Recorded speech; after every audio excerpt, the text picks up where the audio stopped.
you probably guessed that the next session is the secular Sulzer, the art, songs and popular music of the first modern cantor. But who is Cantor Matt Austerklein?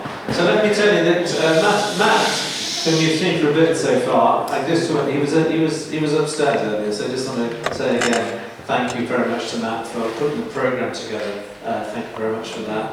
We'll give you a clap when the programme's over, but so far it's going well. Cantor Matt Austerklein is the cantor of Temple Beth Shalom in Sarasota. That's in Florida. He's also a PhD candidate in Jewish Studies at Halle-Wittenberg University in Germany, where he is currently writing his dissertation about the musical professionalization of Ashkenazi cantors in early modern Europe. Matt is the editor of 3 books and numerous articles on Jewish music, and serves on the cantorial faculties of the European Academy of Jewish Liturgy and École Rabbinique de Paris. In 2022, Matt received the Cantors Assembly's Samuel Rosenbaum Award for Scholarship and Creativity, one of the organisation's highest honours. And in addition to being a sought-after guest cantor and scholar in residence, Cantor Matt writes regularly on Substack at Beyond the Music. Is that a blog? It's like a blog. We put it on our Facebook page. That's like a blog. At Beyond the Music, a new commentary on Jewish musicology, arts and culture, and his email is available for all to see. Matt, over to you.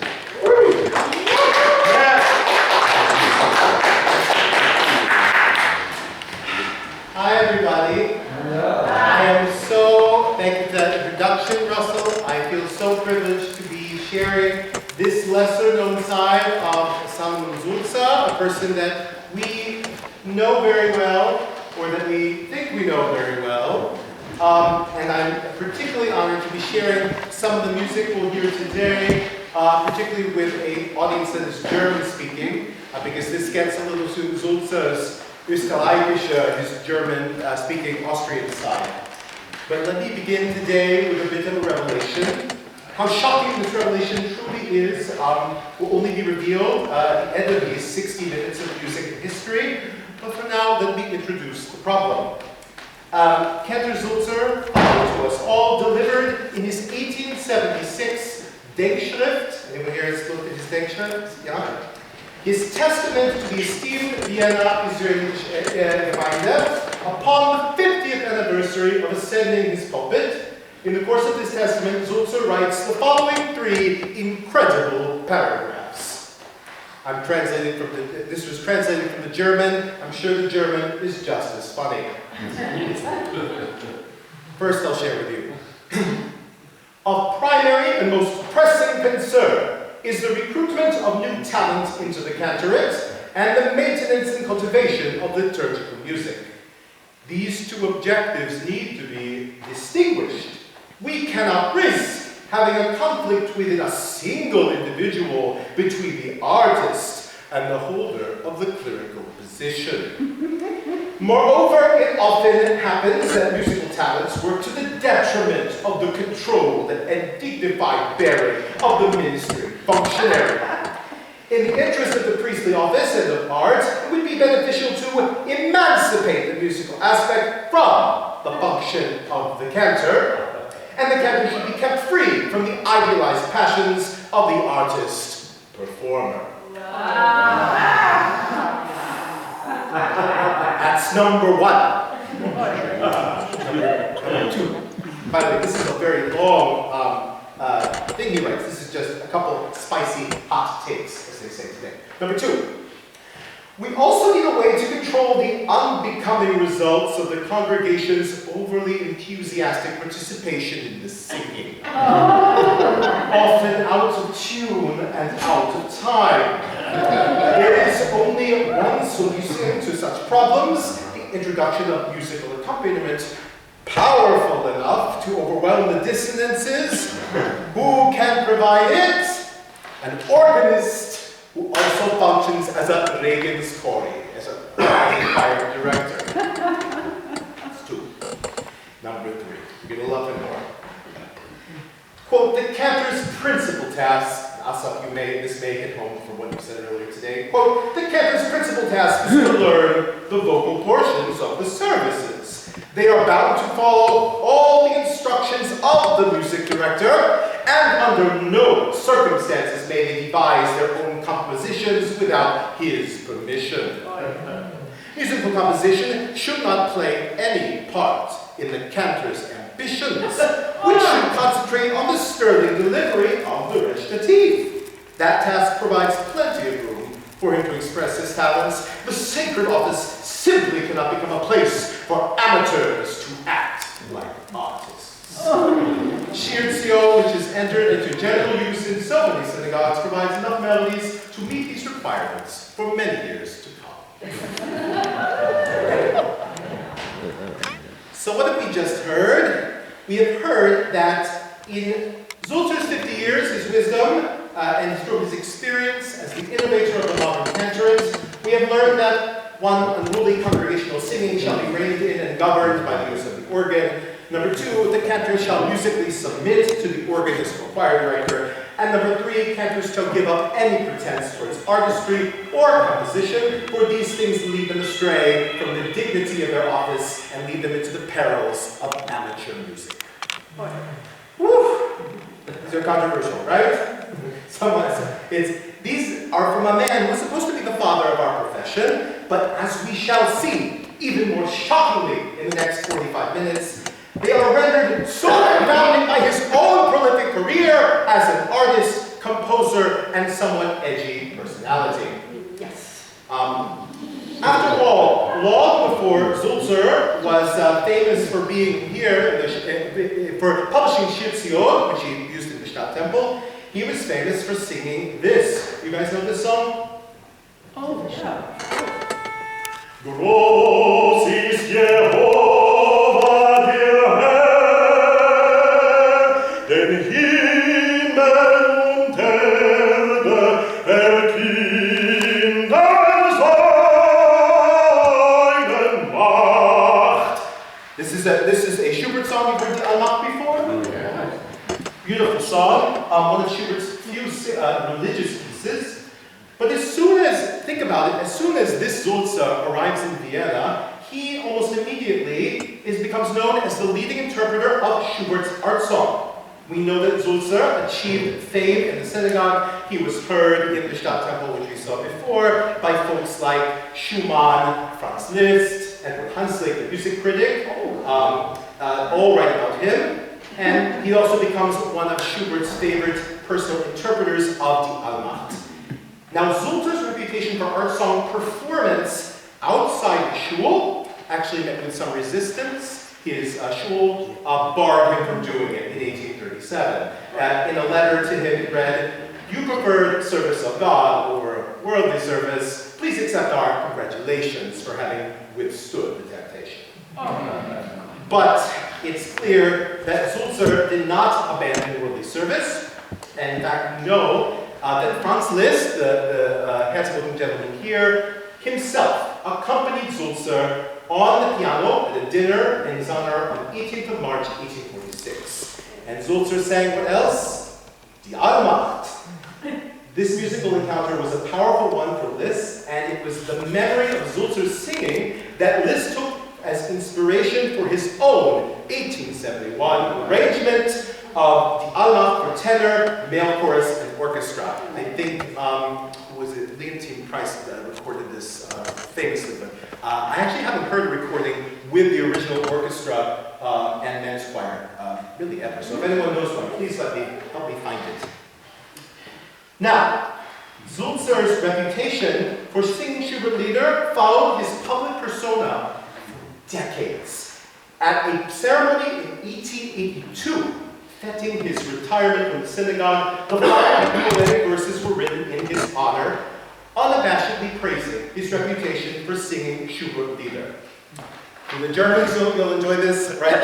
Wer gab wie Franz Schuberts Weisen wieder, der nur durch ihn so deutungsvoll erklang, denn morgen sei zu die Nieder, wohin wer den Raschen blühen kann.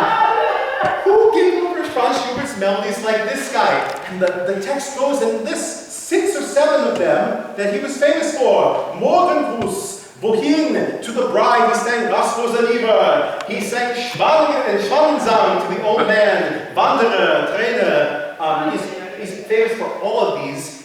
Even when he's banned in 1837, this is 45 years later. The people reflecting on his life are saying, you were always known for this, perhaps transgression. You were always known for what you were in Schubert your entire career. It's a fascinating, by the way, this publication at his retirement, you know what they began? There were a couple musical things on the program. They began with the prayer from Rossini. You know this? It's this quartet. So again, one could talk a lot about classical music in his career and life. Now, we know him as a Schubert art song singer, but what makes this even more intriguing are Sulzer's own quite diverse compositions that he made outside of the synagogue completely. And I have Abe Lubin here to thank for it, that I succeeded Abe in my first pulpit in Bethesda, and Abe just was such a wonderful collector of Jewish music. I'm going through a bunch of stuff, I'm finding, oh, here's the signed Naumburg, oh, that's amazing, wonderful. And then I find this, what looks like an art song by Sulzer, and indeed it is. Keine Briefe, mir so teuer, geben gab. I'm going to put the rest of the words in Feuer. The rest of the other ones I know. I find this one, and it's very nice, and I get curious about other songs. So I discovered that Sulzer composed these 7 different lieder between 1843 and 1847. And this coincided with the time that he was the men's choir professor at the Vienna Conservatory. And we're going to hear, I'll give you little bits of them today. The piano is over there sleeping, so we can have a choir, so they'll be unaccompanied. But I have some people I've recruited once we get to the choral stuff. Thank you, Sveta and stuff. Yeah. But let me just give you a little bit of this. This is what I believe is the first ever Hebrew art song. It is composed by Sulzer in 1843. It is called Orientalischer Liebesgruß. It has the German and the Hebrew. And I'll give you just a little bit.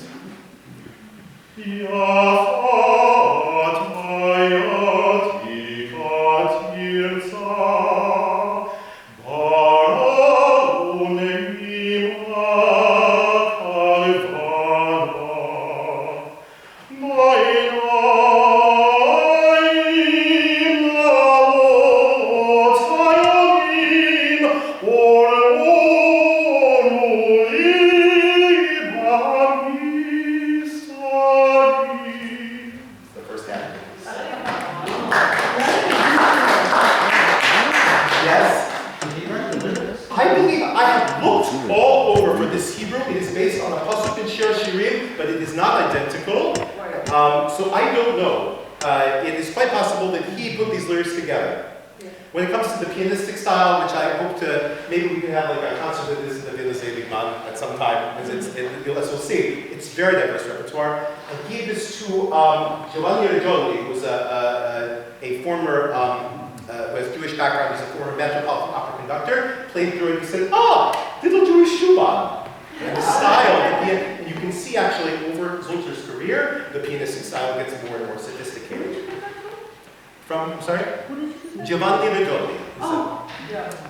So you can have your opinions on the pieces, but opinions on these pieces are actually quite old. There are reviews in the Viennese press. Yeah. So they didn't like his first opus. He sets, of course, Goethe and Susan poem together, because we write leader, of course, they do Goethe. But they liked, it says Opus 2 hat leichte Melodie, it's a very light melody. They're much nicer about his later, actually about Die Briefe. They say it's a masterful composition, such a beautiful execution of the words, of which a Schubert song would not be unworthy. Now this is interesting. This is in Vienna Bazaar, which is an addendum to a regular paper, and actually all of his art songs, Anliegen, Vergiss mein nicht, Ansie, Briefe, they're all being reviewed together. And so you can see the 1840, this is from 1844, majority of the song output is in 1 year. I'm gonna sing this on Thursday in Nürnberg. This is one of my favorite songs. It's probably his last one. I believe he wrote the words. I'll sing a little bit of it, and then I'll tell you some piano things that I can't demonstrate, but that you can listen for. Wenn meine Freunde mich verlassen, wenn meine Sterne erblassen, und wenn ich niemand hier versteht, ist mir noch wohl in dem Gebet. Empor, du müde Seele, schwinge dich auf zu deinem Gott und ringe mit jedem ihm bekannten Schmerz und glaube an sein Vaterherz, von Glaube an sein Vaterherz, von Glaube an sein Vaterherz. The first half of this.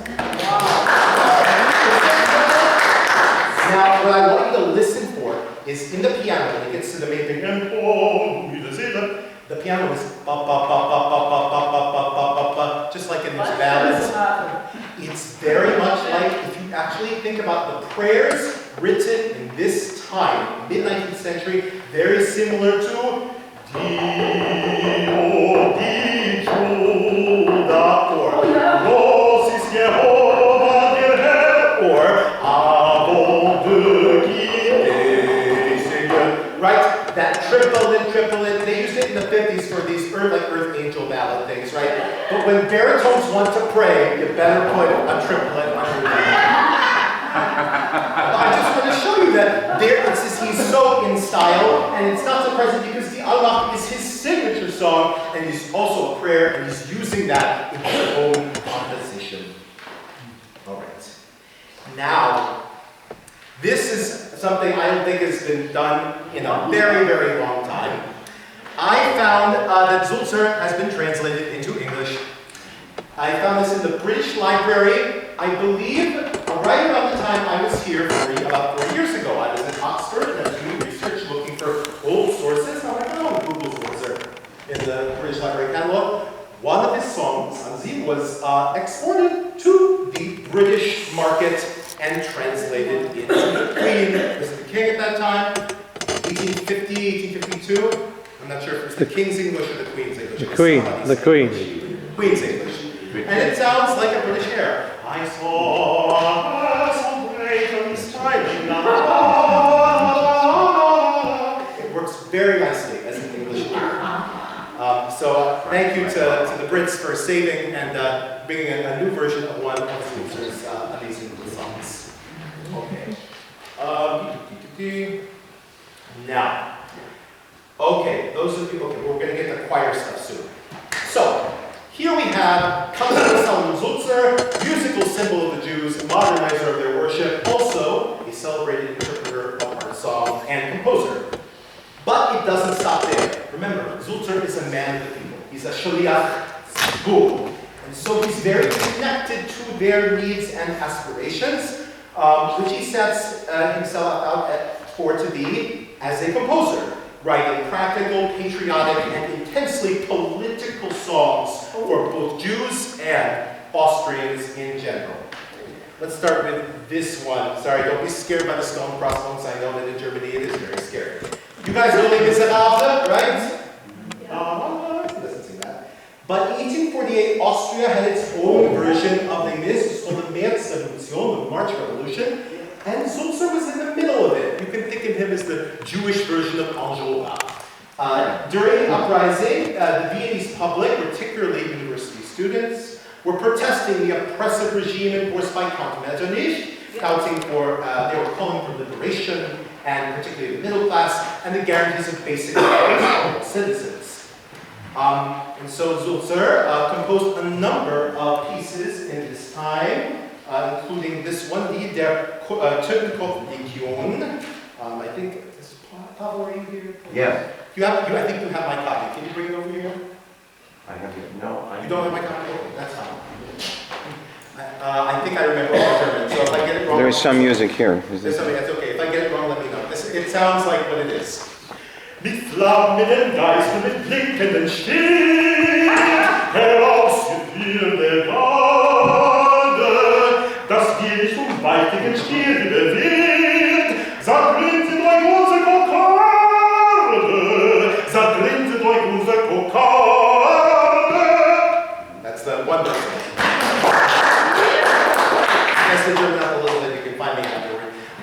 So it's very, it's like, hey, we're serious students, don't mess with us. Look at our really scary pirate hats. Because that's what they wore. They had these hats, and they wanted to tell people how serious they were about revolution.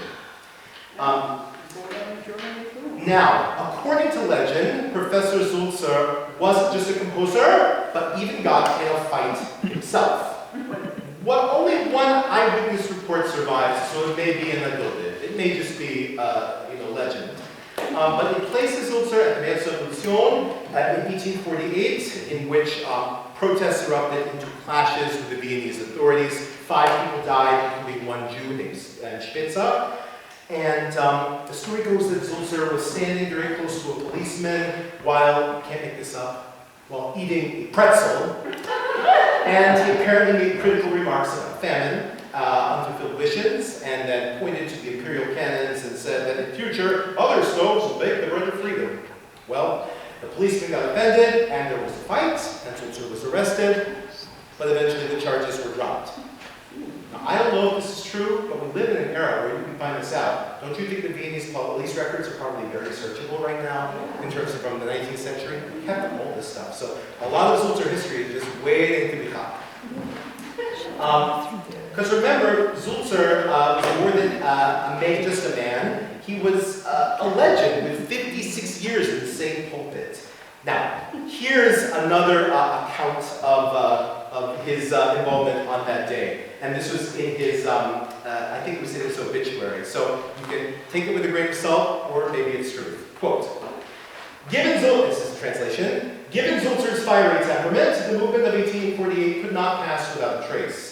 He joined it and expressed his opinion publicly, most often in the choir society, which he directed.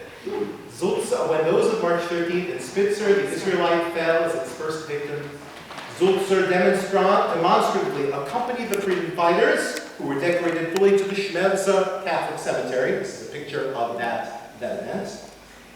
And there, a women's choir sang, directed by his brother-in-law, Austerklein, which heightened the ceremony dramatically. Then, in the Volksgarten of the castle, approximately 1,000 singers sang Sulzer's Tiroler freedom song, his Tiroler Lied. The popularity of the song, as well as Sulzer's participation in the movement, led later to his investigation. In the meantime, he had become so popular that one dropped the accusation and forgot everything. End quote. And it's true. We have this song. It sounds like it could have been cut from The Sound of Music. It's for a nice high tenor with men's choir. So if you want to sing a nice Austrian anthem, go no further than Sound of Music. If I could invite up my whoever I gave Klaget to Asaf, yes. You could come up with me, and I think Leah can too as well. And any other men who read German, read German and sheet music as well at the same time. This, I actually had a friend of mine, Johann Stolz, who is a choir director and composer in Berlin, set a number of these, re-engrave a number of these classic Sulzer pieces. And this is one called Klaget, Klaget, that is generally associated with this event. And it was premiered by the Männer Gesangsverein in Wien, which began in 1843. And I believe that it's quite possible that Sulzer was there at the beginning, because this is his piece. It was performed by them, and the piece I believe dates in 1848. So. Yes, Rabbi Rebecca Kushner, who's an Aleph, who's also a wonderful German English translator, translated singable translations of all That's these. right. Remember when she did that? So let's give a G somewhere. You want to see? Yes, I did. Tenor 1 or tenor 2? I'm reading. Okay, I know tenor 1 well. I'm not a tenor 1, but I know this other line. We'll give it a shot. 1, 2, 3. Heilig, heilig,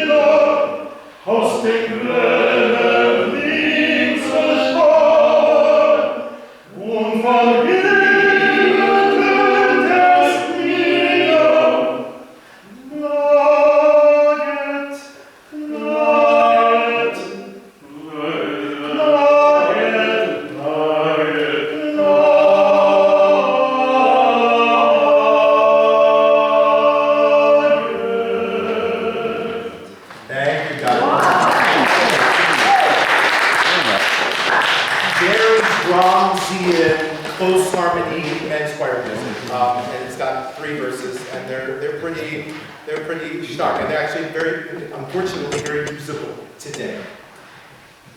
Yes, but Sulzer's life wasn't just about Austrian politics, Asaf and Leah and Sven and Gofar.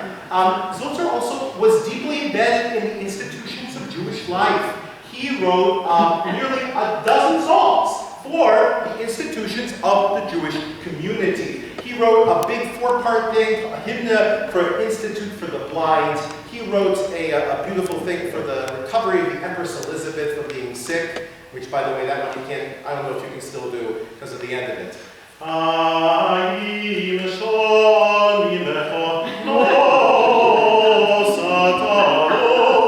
Sulzer writes, Sulzer writes, he was very, very proud of having picked this text and getting the Volks hymn in there. But we'll hear 3 of those songs. I think we have time for all 3 of them. Yes, we do. First will be a hiking song for Jewish craftsmen. This is the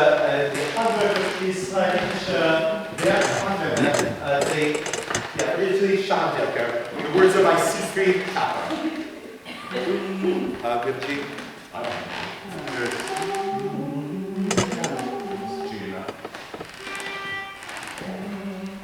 Yes, this is fun.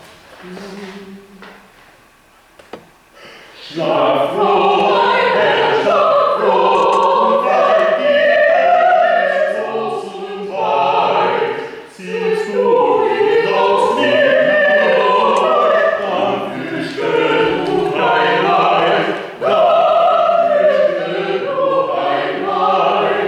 der deinen Vätern früher im Wüsten sagt, der zieht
it was published, he's publishing that in like the Israelitische Jahrbuch, in like standard journals for the general Jewish community. This isn't meant to be esoteric. Although what we're about to see, which is is esoteric because it's never been published before. It's been sitting in the library of HUC in Cincinnati for ages, and now you're going to be one of the few people alive to get to hear it.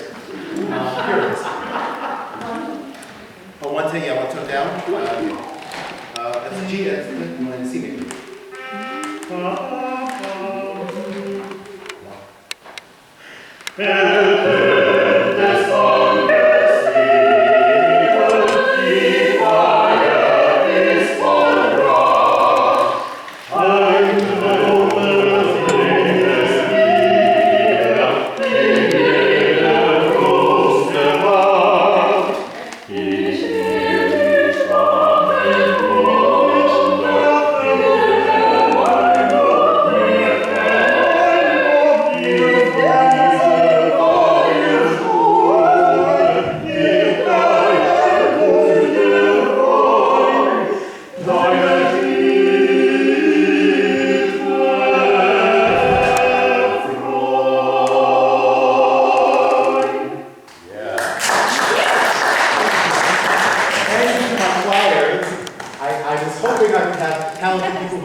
Next one I want to do is Religieuses Lied. This he wrote in 1855 for kids. For kids, we forget that he wrote for children as well. And this is just a very, very sweet song. Just find music for it. I had it mostly memorized. Debbie Freeman. I have the Debbie Freeman song. It's coming. It's coming. Okay, if I'll remember the German well enough. Mein Gott und Herr, du schufst die Seele rein und haugest mir ihr heilig Leben ein. Du wahrest sie und nimmst sie ein zu dir, der in verheißter Zeit sie wieder mir,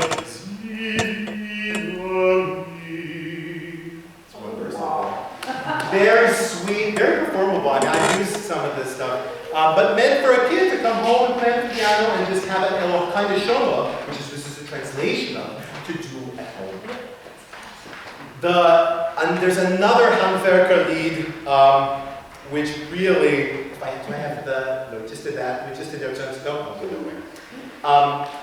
there's another one he wrote a Tischlied, and another called Wir sind die Arbeitstreue. And I wish I could I have a singable translation of this, but I'll sing it as is for now. Oh, actually, I'm going to teach you the end. The end is this. Wir hämmern, Mauern, zimmern jetzt. Try that. Wir hämmern, Mauern, zimmern jetzt. Wir sind die Arbeitstreuen. Wir sind die Arbeitstreuen. Zusammen. Wir hämmern, Mauern, zimmern jetzt. Wir sind die Arbeitstreuen. Congratulations, you are. I feel like this is like Oliver, right? You know, where they're sitting around, singing food, glorious food. This is what they're singing. This is for I believe it's actually for an orphanage, for children who are apprenticing together. Wir sitzen hier im weiten Kreis beim Heiligkeitenfeste. Wir ruhen von der Arbeitsschweiß als dankbar frohe Gäste. Wer ist es, der uns noch verletzt? Sie sind die Arbeitsscheuen. Wir hämmern, Mauern, zimmern jetzt. Wir sind die Arbeitstreuen. Oh, wir hämmern, Mauern, zimmern jetzt. Wir sind die Arbeitstreuen. There you go. So again, we think of Sulzer as this like great innovator of the synagogue, this sacred person, when in reality we know this from Yiddish, we know this from most of Jewish life, the sacred and the secular live very close to one another. And Sulzer is very good at being a shaliach for Austrianness, for being an Austrian, for being a chef, for being an integrated, sonically integrated Jew, and for providing repertoire for the entire community to the best of his ability. As we get closer to the end, I want to share another, one more humorous anecdote. In all, Sulzer wrote and published 25 musical works, long and short, between 1838 and 1871. Most of these were outside, other than Shitzion and things like that, were for outside of Shul. There's some really big choral pieces which should have their re-premiere that are gorgeous. I mentioned a couple of them. He wrote a Psalm 42, which is a full choral tour de force celebrating, honoring Jewish fallen soldiers in 1866. There's just a lot of große choral repertoire, including that song for Empress Elizabeth, the two songs for her recovery illness. So now you know Sulzer beyond the synagogue. We have Sulzer, the undercover art song singer, Sulzer, the music professor, Sulzer, the secular composer, Sulzer, the musical populist, Sulzer, the Austrian nationalist. Sulzer, the prolific publisher for Jewish institutions of all sorts. In some ways, Sulzer, I could make him akin to Beethoven. And why do I say this? Beethoven, one of his marks of his success was he was there when the music publishing industry and the middle class consumption of music was growing. And so you could play, if it was to Mozart and Haydn, you had to mostly hire them for their music. You could play Beethoven at home. Sulzer is like that. He was on publishing, he was publishing with Jewish and non-Jewish houses for his art songs. I think his art songs were with Tobias Hasliger, Weber and Sohn. It's the same thing as Schumann published with, I believe. So he was in the music print market during the rise of middle-class consumption of tavim, of music notation. So he was like Beethoven in that way. Now, what do we make of this? All of these Sulzers with the Dench Sulzer. The Sulzer who thinks that musical talent and creativity work against the proper functioning of the minister. Yes, if you're not Sulzer. If you're not, that's one of the, we'll get to that at the end. That's one of the things, if you're not Sulzer. I'm going to complicate this even more. This defender Sulzer of the controlled and dignified Cantor and not letting being an artist make you carried away is also known for things like this. Despite, quote, this is in his obituary, despite his clerical profession chosen for an internal calling, his way of life was not ascetic. He was a rather frolicsome person and did thousands of fantastic tricks. For example, his passion was riding horses. Once he rode to Lustenau on the Rhine, and when he arrived, he remembered all suddenly that he had to perform Yom Kippur Cotton. At full gallop, he rode his horse towards Williams, and from the saddle, he went into Yom Kippur Katan. During another excursion to the mountains, time was close to Mincha, and in order to arrive in time to the synagogue, he endangered his life by riding straight down from the Alps. So, as I reach my conclusion, the question is, who is this ancestor of ours, Solomon Sulzer? How can this seeming anti-artist conservative have been a trick-loving, horse-riding, art-song-singing, popular composer who was a deep part of both Viennese and Viennese Jewish musical life? Is it ego? Did Sulzer just see too many amateurs who didn't have what it takes? Did he love the priesthood of the Cantors so much that he didn't trust the new generation to try what he, the genius, had done? In fact, it may have a lot to do with his sort of ideas of genius right at that time. The genius has the inspiration, and you don't. So if you can't be a genius, don't try, just listen to what the choral director tells you to do. So what do we think of these ideas? Have we seen in our own work, like Sulzer, like the old Sulzer, that the passions of artistry work against the character and focus required in the pulpit? I think many of the people here are sort of proof that that maybe isn't true, right? That we both.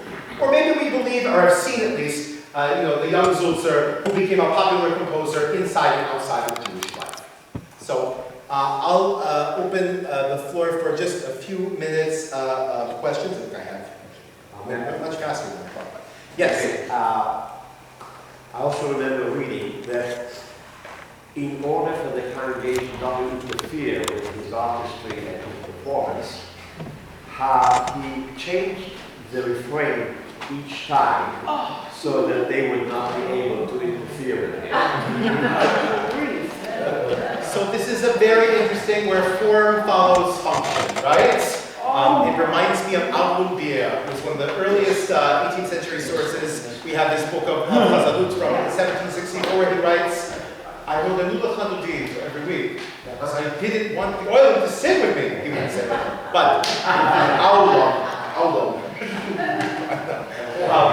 But he wrote, he didn't want participation because of the demands of the kahuna of being a chazan, and the kahuna of the music was so important how we trusted to Israel.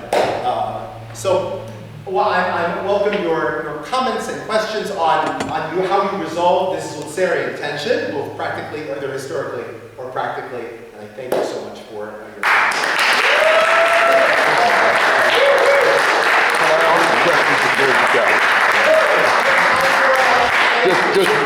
Just one question. Yes. On his religiosity, how was he perceived by the communities in Vienna at the time, or where he was? How was he considered by the Orthodox or the Reform or the somewhere in between? Because we use his music passionately in the Orthodox schools, and it comes part and parcel of with the Torah service and so on and so forth, where people don't even know it's Sulzer because the Orthodox don't know, but they sing it because they're used to it. So within that sense of rejecting reform, but then wanting, where would you place it? If you go to ECA, they will say that Sulzer is reform. If you go to JTS, they will say that Sulzer is sort of the ancestor of the Sulzer. If you go other places, they will say Sulzer is Orthodox. He's a from Yid. He's dominating on Kippur Krug, even if he's on a horse. So, I'll add my own. This is my own 2 cents. And not just because Sulzer is this hero, and people want to identify with their heroic figures. But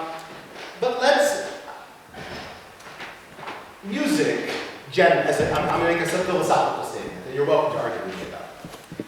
Music generally expands human freedom. Music is the revealing of something which is internal or communal. It's a part of expressive culture. Mitzvot are a part of limiting human behavior, right? There are many things you can do, but this is the mitzvah, right? So in some ways, music and mitzvah are intention. And so we shouldn't be surprised that from HaMelech David on to Sulzer, we have a lot of people who are working against the Yetzer, who are perhaps more expressive, more fun-loving, in the extreme, more sinful, and even as they are creating great works of art that unify and even create opportunities for mitzvot among people. So is Sulzer from? He is certainly worldly enough that whatever the new world that Vienna is trying to create for this Enlightenment tradition that's traditional and Austrian, he is their model, and he is venerated until his death in 1890. I mean, just think the shadow of his 55-year career in the same pulpit. You know Cantors who have been in this kind of. It's tremendous. There's so much to be written about the gentleman. And his impact on not just Jewish music, but Yiddish culture, that it's profound. But it's hard, the main point, it's hard to say that he's from, but in general, in musical figures, there is a little bit of push against the Arba Amot HaHalacha, or the Arba Amot, whatever the communal expectation is. And so I wouldn't be surprised to see him ever Hakvul from time to time, but I also see him as someone who is deeply invested in creating whatever the new for his community is. Other comments? There. I think this points out his incredible humanity, and it takes music off a pedestal and gives it to the people for whom music is intended. It has this, I think the tension is healthy. it shows that we aren't living in ivory towers, and we are preaching from ivory towers. I think of an almost contemporary of his, Giuseppe Verdi. He was a man of the people. He was a senator. He was heavily involved in the Risorgimento. He also composed things that were far away from the art of theater. These people show us that in addition to having huge egos, they also had huge hearts and knew what people wanted, but were able to give it to them in a way that elevated the people but didn't talk down to them. And I think this is very important. It shows the universality of what we're trying to embody today. It's true, Sulzer is a Shaliach Tzibur, and he knows this emerging Tzibur of, Austro-Jewish tradition, right? He knows their institutional forms, he knows what the kids are doing, he knows what the political class, the university students are doing. He's in with them, even as he is in a very romantic way, creating this titrated tradition of Chazanut that is informed by Catholic four-part harmony, but is also keeping the essential parts of the Messiah. Then, two interlinked questions, if I may. To what extent would the latter part of his career be influenced either by the rise of Lewandowski in Berlin and the spread of his music and his musical style across the German-speaking world, and secondly, by the decease in the 1860s of Rabbi Mannheimer, who was his original mentor, because obviously he had this tandem with Mannheimer in Vienna in the early years of his career.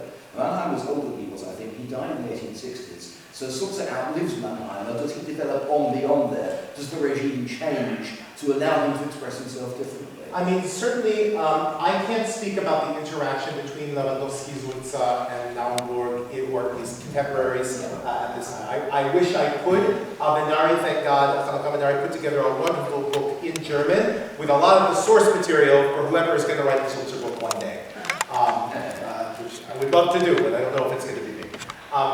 So I can't address that. But he's created output as far as I can tell. You can see this in the word side, the publications of Sulzer in the back of Alveri's book. It trails off about 1871.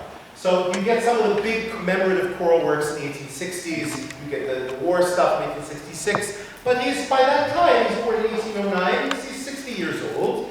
And he's more in a sage state. And we can see this if you read the Cantor, der Jüdische Cantor, right? The first journal of the Cantor. It comes out in 1879. And so Sulzer is there before his death, he's there for 11, 12 years of Cantors waking up to their own professional organization in German-speaking lands, in Austria and Germany, and they're thinking about, should we have a school? Is that going to edge out people that otherwise didn't get the smicha or the tivada, and they're gonna, not get jobs because the school people will get jobs? That's an article in the Austro-Hungarian Cantors Journal.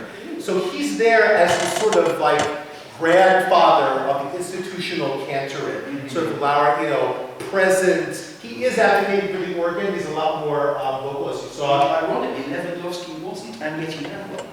There's just an inverse there. Well, Vienna is traditional in a different way than Berlin, even today. It's a very interesting story. It hasn't really been. There's that little book on him, and there's primary sources, but it's still a very rich and I think underdeveloped history right now. It's worth mentioning also that the four-part choir of his were men and boys. Yes. Because the Golden Shayova, that would not have been. Yes. Now, I do not know whether his later pieces in the 1860s, which are SATB, whether those were done with women, like Ertön, which you just heard. I don't know if they were done with women. Certainly, the change over from boys to all men's choir came, I know, in other places, because the kids had to go to school full time now. You couldn't just get them out of the yeshiva to go and sing on Shabbos morning. They had regular German responsibilities.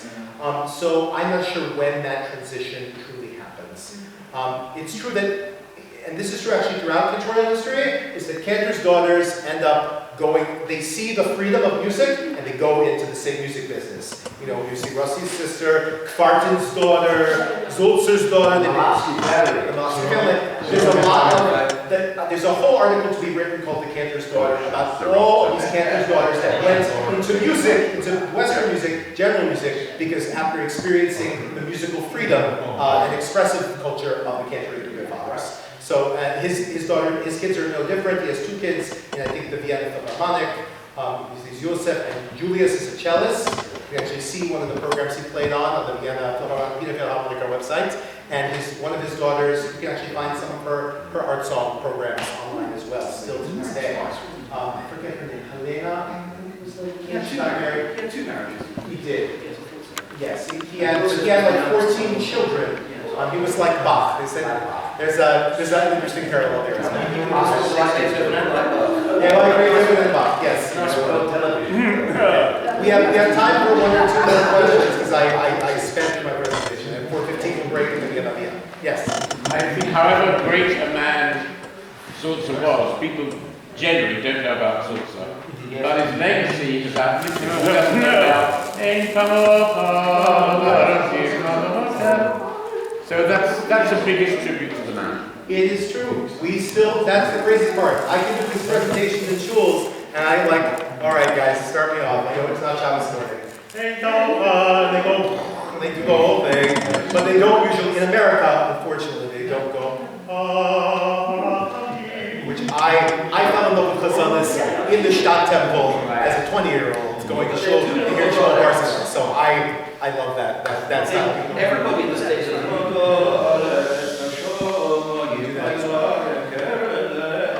and they haven't got a clue with that. No, they don't. Any last question or comment? I gave a talk once on who wrote that, because the average person who goes to shul, he doesn't know the Lewandowski, they know the music, but they've no way to tie in these musical compositions with the composer. So it's interesting. In some ways, anonymity is in some ways a composer's greatest talent, right? Who was that? Shlomo Karloff wrote that. Who knows? There's probably some thousands of other people and not him. It's style. So that anonymity means that he's just become part of us. So thank you for letting me share another side.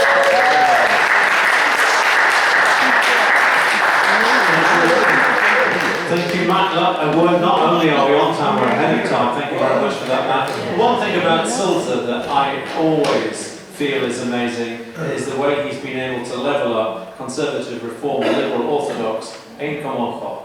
You hear that throughout the world. Like Debbie Friedman. Indeed.